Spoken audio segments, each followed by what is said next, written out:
নানা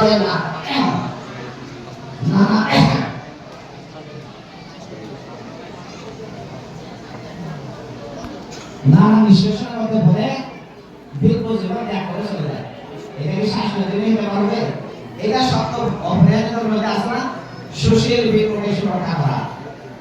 সুশীল বিপক্ষে সুরক্ষা করে দোষীর বিপক্ষে যদি হয় তাকে আপনারা ত্যাগ করেন। কিন্তু সুশীল বিপক্ষ হলে, শীলবান বিপক্ষ হলে কে শীলবান না, এখন যোগ এমন হয়ে গেছে, এটা না জানার কিছু নাই। এটা না জানার কিছু নাই। এই জন্য শীলবান বিপক্ষে, বিনয় বিপক্ষে, জ্ঞানী বিপক্ষে, প্রাজ্ঞ বিপক্ষে সুরক্ষা করে। এবং আপনাদের ছেলেদেরকে আমি রামুর ইয়াং জেনারেশনকে প্রশংসা করতে চাই। তোমাদের এখন অনেক রামুর সংস্কৃতি ঐতিহ্য এখন তোমরা ধরে রেখেছো। সামনে আমাদের যে ইয়াং জেনারেশন বিপদগামী হয়ে যাচ্ছে, এদেরকে সুরক্ষার জন্য তোমরা ঐক্যবদ্ধ হও।